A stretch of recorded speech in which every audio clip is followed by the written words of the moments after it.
ओम शांति। ओम शांति। ओम शांति। आज 12 तारीख के शिव बाबा के महावाक्य हैं। आज बाबा ने हम बच्चों को ये समझाया कि कई बच्चों को भोजन हजम नहीं हो सकता। ये ज्ञान का बाबा ने कहा उसके पीछे रीजन क्या है, यानी सुनते तो हैं लेकिन हजम नहीं कर पा रहे हैं। बाबा ने कहा बच्चे गलतियां करते रहते हैं, इसलिए क्या नहीं हो पाता, हजम नहीं हो पाता। हमेशा ध्यान रखेंगे इन बातों का कि भगवान से ना क्षमा हमेशा नहीं मिलती, कि ऐसा नहीं है आप पाप करते जाएं और क्षमा मांगते जाएं, ऐसा नहीं होता। ठीक है, तो बाबा ने ये सारी चीजें आज समझाई हैं। फिर बाबा बोले तुम ये ना बात हमेशा अपनी बुद्धि में रखो कि जो बातें मैं तुमको बता रहा हूँ, यानी ये जो ज्ञान तुमको प्राप्त हुआ है, ये जो श्रीमत मिल रही है, इसी के बिहाफ पर तुम सतयुगी दुनिया में आएंगे। बाबा ने कहा इसी के बिहाफ पे राज्य करेंगे। अगर ये ज्ञान बुद्धि में नहीं बैठेगा, सही से बाबा को याद नहीं कर पाएंगे, तो क्या होगा फिर? बाबा ने कहा ना, फिर हजम तो नहीं हो पाएगा, फिर सतयुग में कैसे फिर आपको अच्छा पद प्राप्त होगा। बाबा ने कहा कि बच्चे देखो मैं भी तो तुम पे कितना रहम करता हूँ, तुम कितनी गलतियां करते हो।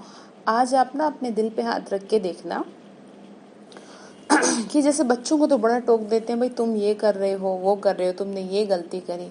आपके सर के ऊपर भी तो कोई बैठा है, कितना आपको माफ करता है।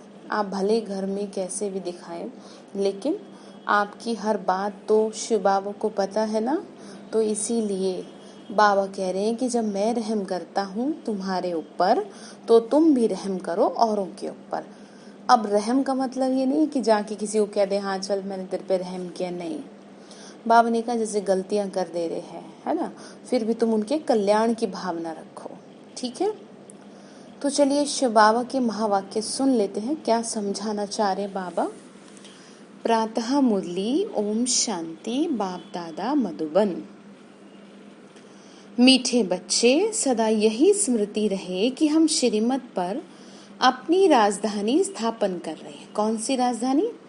सतयुगी राजधानी स्थापन कर रहे हैं, तो अपार खुशी रहेगी। ठीक है, बाबा ने क्या कहा, जब आप ये ध्यान रखोगे तभी तो खुश रह पाएंगे, अदरवाइज इस दुनिया में कोई और चीज नहीं है जो आपको खुश रख सके। प्रश्न बाबा ने पूछा, ये ज्ञान का भोजन किन बच्चों को हजम नहीं हो सकता? आंसर है जो भूले करके छीछी पतित बनकर फिर क्लास में आके बैठते हैं। बाबा ने कहा गलतियां करते हैं, फिर क्लास में आके बैठते हैं, उन्हें ज्ञान हजम नहीं हो सकता। वह मुख से कभी भी नहीं कह सकते कि भगवानुवाच, यानी भगवान बोले काम महाशत्रु है। उनका दिल अंदर ही अंदर खाता रहेगा, वह आसुरी संप्रदाय के बन जाएंगे। ठीक है, समझ आ रही बात? तो ध्यान रखेंगे। ओम शांति। बाप बैठ रूहानी बच्चों को समझाते हैं। वो कौन सा बाप है? उस बाप की महिमा तुम बच्चों को करनी है। गाया भी जाता है सत्य शिव बाबा, सत्य टीचर, सत्य शिव गुरु। सच तो वह है ना, तुम बच्चे जानते हो हमको सत्य शिव बाबा मिला है। हम बच्चे अब श्रीमत पर एक मत बन रहे हैं। बाबा ने क्या कहा, तुम जैसे जैसे श्रीमत पे चलते जाएंगे वैसे वैसे क्या है, एक मत होती चली जाएगी। तो श्रीमत पे चलना चाहिए ना।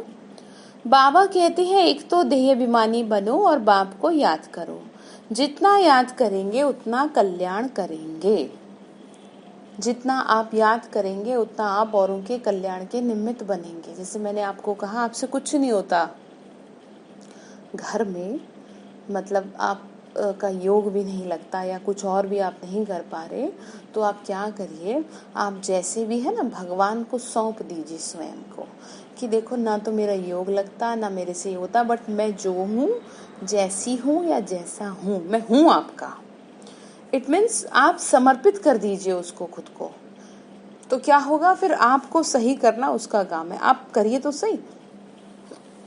जैसे कि देखिए कई लोग क्या है, गाड़ी को अपने आप ही साफ कर लेते हैं ना साफ, और कई लोग क्या है सर्विस सेंटर पे छोड़ के आते हैं। अब सर्विस सेंटर क्या होता है? सर्विस सेंटर में एक एक पुर्जे को निकाल करके साफ किया जाता है। तो इसी तरीके से बाबा का घर है सर्विस सेंटर। वो अपने आप आपकी सफाई कर देगा, बस आपका काम ये है अपने आप को मन से, ऊपर से नहीं, मन से उसके आगे समर्पित कर देना। लो जी, अब हमारी जिम्मेदारी आपकी, ठीक है। तो बाबा कहते हैं बच्चे देखो, एक तो देहाभिमानी बनो और याद करो, तभी तो कुछ होगा ना। तुम अपनी राजधानी स्थापन कर रहे हो फिर से, आगे भी हमारी राजधानी थी, हम देवी देवता धर्म वाले ही 84 जन्म भोग अंतिम जन्म में अभी संगम पर है। इस पुरुषोत्तम संगम युग का सिवाय तुम बच्चों के और किसी को पता नहीं। बाबा कितनी पॉइंट्स देते हैं बच्चे, अगर अच्छी रीति याद में रहेंगे तो बहुत खुशी में रहेंगे। अंडरलाइन करिए, क्या कहा? अच्छी रीति याद में रहेंगे तो खुशी में रहेंगे। बाबा ने कहा गाया भी हुआ है ना, ऊंचे ते ऊंचा भगवान, उनकी ही ऊंची ते ऊंची श्रीमत है। श्रीमत क्या सिखलाती है? सहज राजयोग। राजाई के लिए पढ़ा रहे हैं। अपने बाप के द्वारा सृष्टि के आदि मध्यंत को जानकर फिर दैवी गुण भी धारण करने हैं। बाबा ने कहा तुमको दैवी गुण भी तो धारण करने ना, क्योंकि तुम देवता तो तभी कहलाओगे ना जब तुम्हारे अंदर देवताओं जैसे गुण भरते जाएंगे। और वो गुण कोई मरने के बाद नहीं भरे जाएंगे, वो अभी भरने हैं। बाबा को जैसे जैसे आप याद करते रहेंगे, जैसे जैसे स्वयं को समर्पित करते जाएंगे, वैसे वैसे दैवी गुण ऑटोमेटिकली भरते जाएंगे। बाप का कभी सामना नहीं करना चाहिए। बहुत बच्चे अपने को सर्विसेबल समझ अहंकार में आ जाते हैं, ऐसे बहुत होते हैं, फिर कहाँ कहाँ हार खा लेते हैं, तो नशा ही उड़ जाता है। तुम माताएं तो अनपढ़ी हो। बाबा ने कहा माताओं को तो उतना ध्यान नहीं होता पढ़ाई लिखाई का, पढ़ी हुई होती तो कमाल कर दिखाती। पुरुषों में फिर भी पढ़े लिखे कुछ हैं। मतलब बाबा ये नहीं कह रहा कि आप पढ़े नहीं हो तो किसी काम के नहीं, ऐसा नहीं है। कहने का मतलब ये है कि आजकल का समय ऐसा है ना कि कोई आपकी बात तभी सुनेगा जब आपका कोई स्टेटस होगा। पहले के टाइम में दीदी दादियों का योग बहुत था, ठीक है, उनकी योग की शक्ति इतनी थी कि उनकी बात सुनते थे सब।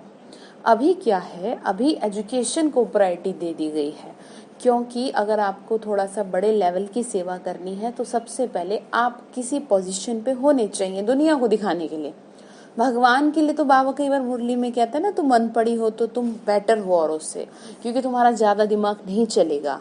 और पढ़े लिखे रहते हैं ना तो ज्यादा दिमाग चलता है। तो एक बात के दो अर्थ होते हैं, इसीलिए हमेशा ध्यान रखिएगा। बाबा ने कहा तुम कुमारियों को कितना नाम बाला करना चाहिए। तुमने श्रीमत पर राजाई स्थापन की थी। बाबा ने कहा नारी से लक्ष्मी बनी थी तो कितना नशा रहना चाहिए। यहाँ तो देखो पाई पैसे की पढ़ाई में जान कुर्बान कर रहे हैं। तुम गोरे बन रहे हो, काले थे ना, अभी वापस गोरे बन रहे हैं। तमो प्रधान, बाबा ने कहा तमो प्रधान से क्यों दिल लगाते हो, इस कब्रिस्तान से दिल नहीं लगानी। कल भी कहे थे ना ये बात कि क्या नहीं करेंगे, इस कब्रिस्तान से दिल नहीं लगानी है। देखो रहना तो इसी में ही है, लेकिन ऐसे रहना ठीक है, बस नाम मात्र को। बाबा ने कहा हम तो बाप से वर्षा ले रहे हैं, पुरानी दुनिया से दिल लगाना माना जहन्नुम। आज बाबा ने वर्ड देखो कैसे यूज कर दिए हैं, इसीलिए कह रहे हैं जहन्नुम नर्क दोजख में जाना है। बाप आकर दोजख से बचाते हैं, नर्क से बचा रहे हैं। फिर बोले कि देखो फिर मुंह तुम फिर से नर्क की तरफ क्यों कर लेते हो, तुम्हारी ही पढ़ाई है, कितना सहज में पढ़ा रहा हूं, ऐसे समझा रहे हैं बाबा। कोई ऋषि मुनि नहीं मानते, ना कोई टीचर ना कोई ऋषि मुनि समझा सकते। ये तो बाप टीचर गुरु भी है, वो लोग शास्त्र सुनाते हैं, उनको टीचर नहीं कहेंगे। वह कोई ऐसे नहीं कहते कि हम दुनिया की हिस्ट्री ज्योग्राफी सुनाते हैं, वह तो शास्त्रों की ही बातें सुनाएंगे। बाप तुमको शास्त्रों का सार समझाते हैं और फिर वर्ल्ड की हिस्ट्री ज्योग्राफी भी बताते हैं। अब ये टीचर अच्छा है या वो टीचर अच्छे हैं? बाबा ने कहा मैंने तुमको एक एक चीज बता दी, वर्ल्ड की हिस्ट्री ज्योग्राफी बता दी, कैसे नई दुनिया थी, कैसे पुरानी हुई। अब बाबा ने कहा उस टीचर से तुम कितना भी पढ़ो क्या कमाएंगे, सो भी नसीब है, मतलब दुनिया वाली पढ़ाई, लेकिन ये जो पढ़ाई अगर पढ़े हैं तो आगे के लिए सिक्योर हो गए। यहाँ तुम जितनी यह पढ़ाई पढ़ेंगे वह व्यर्थ नहीं जाएगी। हाँ, श्रीमत पर ना चल कुछ उल्टा चल पड़ते या गटर में जाके गिर पड़ते तो जितना पढ़ा वो कोई चला नहीं जाता। ये पढ़ाई तो 21 जन्मों के लिए, यानी कि आध्यात्मिक विद्या, जैसे कि हर किसी को पहले के टाइम में गुरुकुल में भेजा जाता था। पहले गुरुकुल में भेजते थे ना, दिखाया ना, श्री कृष्ण ने भी राजगुरु से राज विद्या ली, श्री राम ने भी, और सभी ने ली, जितने भी दिखाए हैं।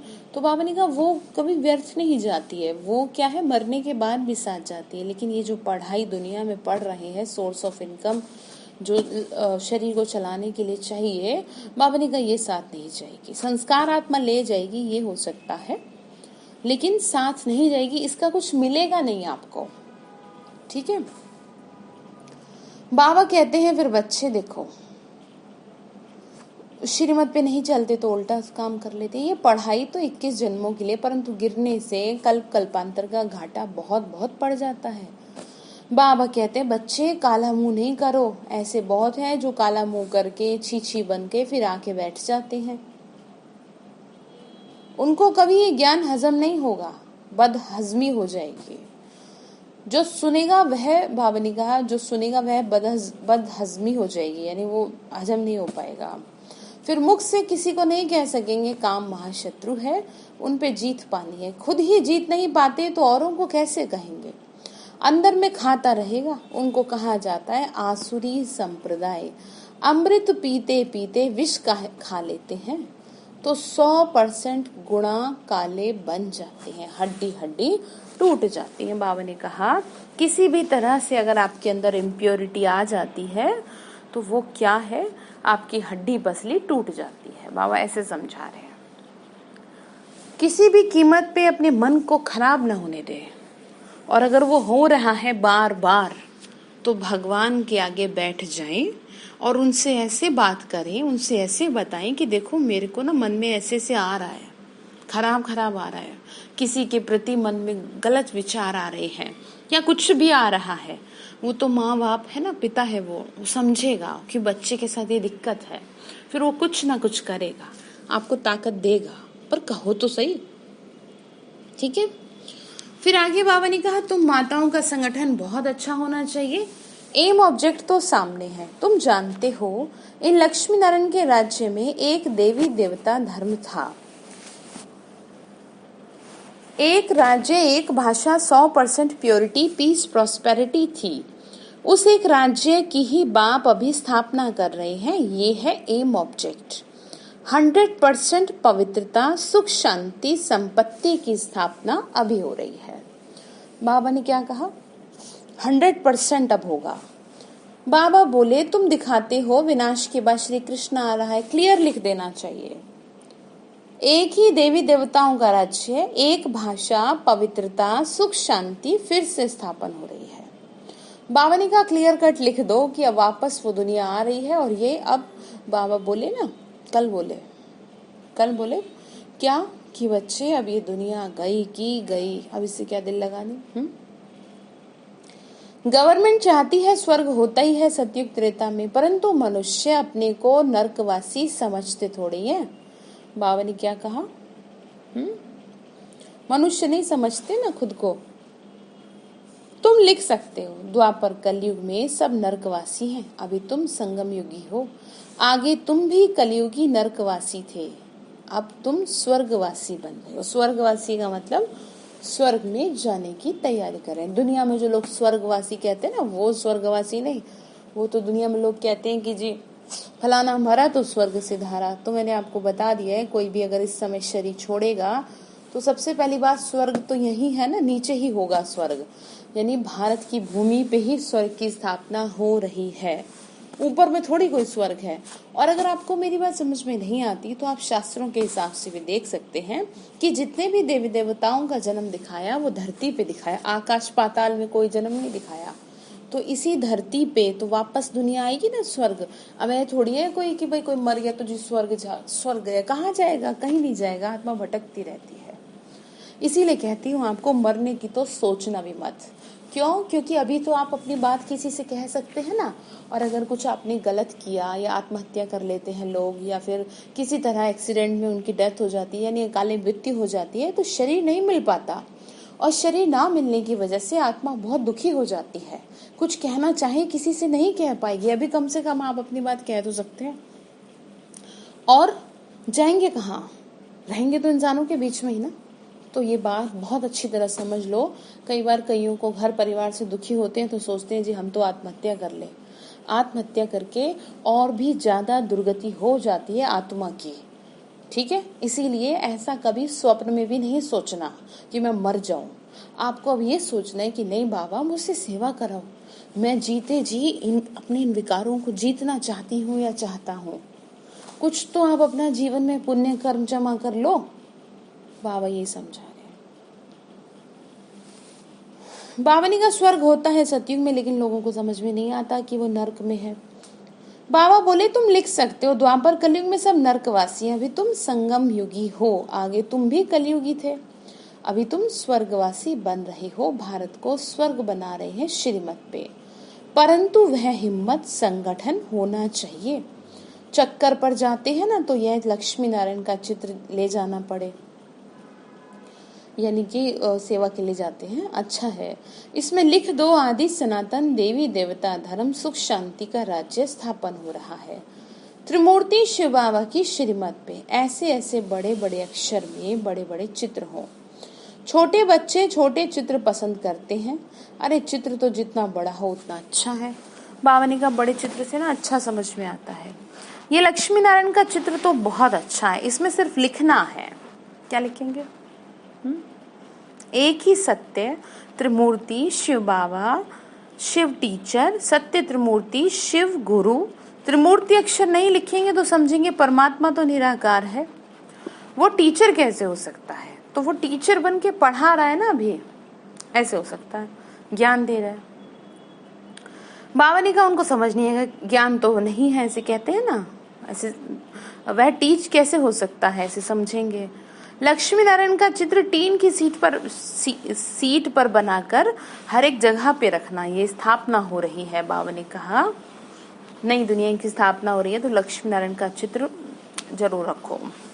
बाप आए हैं ब्रह्मा द्वारा एक धर्म की स्थापना और बाकी सबका विनाश करा देंगे। ये बच्चों को सदैव नशा रहना चाहिए। किस बात का? इसी बात का नशा रहना चाहिए। थोड़ी थोड़ी बात में एक मत नहीं मिलती तो झट बिगड़ पड़ते हैं, ये तो होता ही है। बाबा ने कहा अगर आपस में नहीं मतलब बात उनकी वो होती मिलती नहीं है, क्योंकि घर में अगर 4 लोग हैं तो चारों की अलग अलग मतें हैं तो क्या झगड़ा होता है ना, फिर बाबा ने कहा बिगड़ पड़ते हैं। लेकिन सतयुग में ऐसा नहीं है, ये तो होता ही है, किस तरफ कुछ किस तरफ कोई किस तरफ, फिर मेजॉरिटी वालों को उठाया जाता है। इसमें रंज होने की बात नहीं है, यानी रूठने की बात नहीं है। बाबा तो सबको रिझाने वाला है ना, माया ने सबको रुसा दिया है, बाबा तो राजी करता है। बाबा ने कहा कि जैसे सेवा करने वाली आत्माएं भी है ना ऐसी, तो वो भी आपस में हो जाता है ऐसे। जिस बाप ने स्वर्ग की बादशाही दी उनको तुम जानते ही नहीं। बाबा कहते हैं मैं तुम पर उपकार करता हूँ, तुम फिर मुझ पर अपकार करते हो। भारत का देखो हाल क्या हो गया। तुम्हारे में भी बहुत थोड़े हैं जिनको नशा रहता है, ये है नारायणी नशा। क्या है ये? नारायणी नशा। नारायणी नशा मतलब लक्ष्मी नारायण बनने का नशा। ऐसे थोड़ी कहना चाहिए हम तो सीताराम बनेंगे। अरे तुम्हारा लक्ष्य क्या है?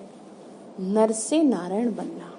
तुम फिर राम सीता बनने में खुश हो जाते हो, हिम्मत दिखानी चाहिए ना। पुरानी दुनिया से वापस बाबा ने कहा अब दिल नहीं लगानी चाहिए। कोई से दिल लगाई और मरे। क्या कहा? बाबा ने कहा किसी से दिल लगाई और मरे बार बुद्धि खराब हो जाएगी ना। जन्म जन्मांतर का घाटा पड़ जाएगा। बाबा से तो स्वर्ग के सुख मिलते हैं, फिर हम नरक में क्यों पड़े? बाबा कहते हैं तुम जब स्वर्ग में थे तो और कोई धर्म नहीं था, अभी ड्रामानुसार तुम्हारा धर्म है नहीं। कोई भी अपने को देवता धर्म का नहीं समझते, मनुष्य होकर अपने धर्म को ना जाने तो क्या कहा जाए। बाबा ने कहा तो उसको क्या कहेंगे, उसको अपने धर्म के बारे में नहीं पता। हिंदू कोई धर्म थोड़ी है, हिंदुस्तान में रहने की वजह से नाम हिंदू दे दिया। किसने स्थापन किया नहीं जानते, तुम बच्चों को कितना समझाया जाता है। बाबा कहते हैं मैं कालों का काल अब आया हूँ सबको ले जाने, बाकी जो अच्छी रीति पढ़ेंगे वो क्या होगा फिर, वो विश्व का मालिक बनेंगे। समझ आ रही बात। अब चलो घर, यहाँ रहने लायक नहीं है। कौन कह रहे हैं आपसे बात, बाबा कह रहे हैं। बहुत किचड़ा कर दिया आसुरी मत पे चलकर। बाबा तो ऐसे कहेंगे ना, तुम भारतवासी जो विश्व के मालिक थे, अब तुमने कितने धक्के खाते रहते हो, लज्जा नहीं आती। बाबा ने कहा तुम विश्व के मालिक थे। जरा गहराई में सोचो कि आपको कोई कह देगा ऐसे बात है।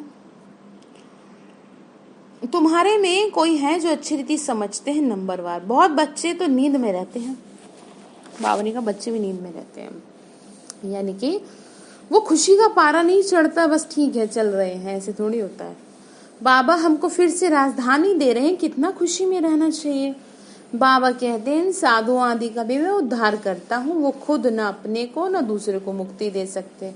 जैसे गुरु जो होते हैं, सदगति कोई किसी की नहीं कर सकता, क्योंकि अगर वो सदगति कर सकते होते तो सबसे पहले वो अपनी सदगति करते हैं। और क्या करते हैं, वो अपने नाम का लॉकेट दे देते हैं आपको, मंत्र दे देते हैं। और अगर मंत्र ईश्वर के लिए है वो तो सबको बताना चाहिए, लेकिन उनका स्पेशल इंस्ट्रक्शन होता है भाई किसी को बताना मत, कान में मंत्र देते हैं। लेकिन हम बाबा के बच्चे इस ज्ञान को जब बताते हैं तो कहते हैं भाई सबको बताओ।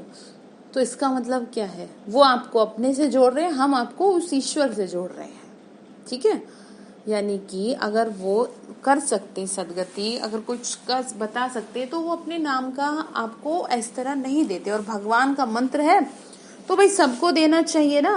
तो बाबा वो कह रहे हैं वो किसी को मुक्ति नहीं दे सकते। सच्चा सतगुरु तो एक ही सतगुरु है, शिव बाबा, जो संगम पर आके सदगति करते हैं। बाबा कहते हैं मैं आता हूँ कल्प के संगम युगे युगे, जबकि हमको सारी दुनिया को पावन बनाना है। मनुष्य समझते हैं बाप सर्वशक्तिवान है, वो क्या नहीं कर सकता। अरे मुझे बुलाते ही हो कि हम पतितों को पावन बनाओ तो पावन बनाता हूँ तुमको, बाकी और क्या काम करूंगा। बाबा ने कहा बताओ, मैं अपना काम तो कर ही रहा हूँ, तुम अपना काम करो।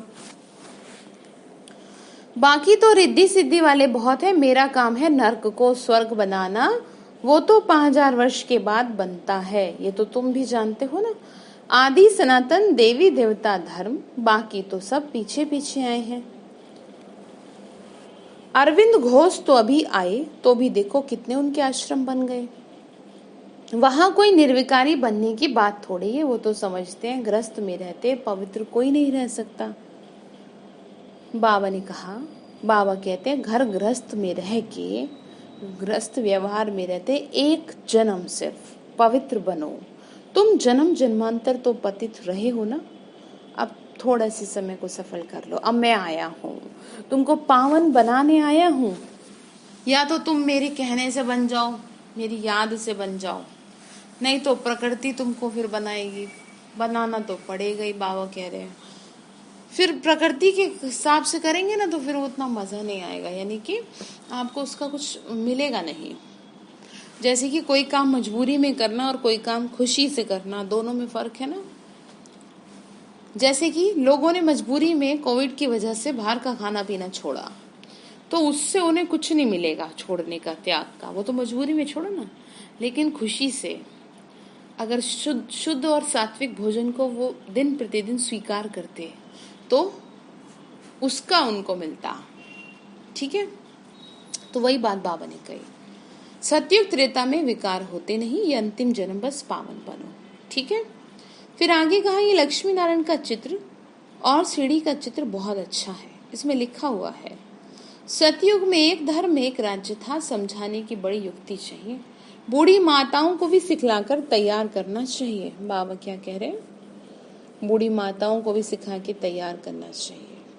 कोई को भी यह चित्र दिखाकर बोलो इनका राज्य था, अभी तो है नहीं। बाबा कहते हैं अब तुम मुझे याद करो तो तुम पावन बनकर पावन दुनिया में चले जाएंगे।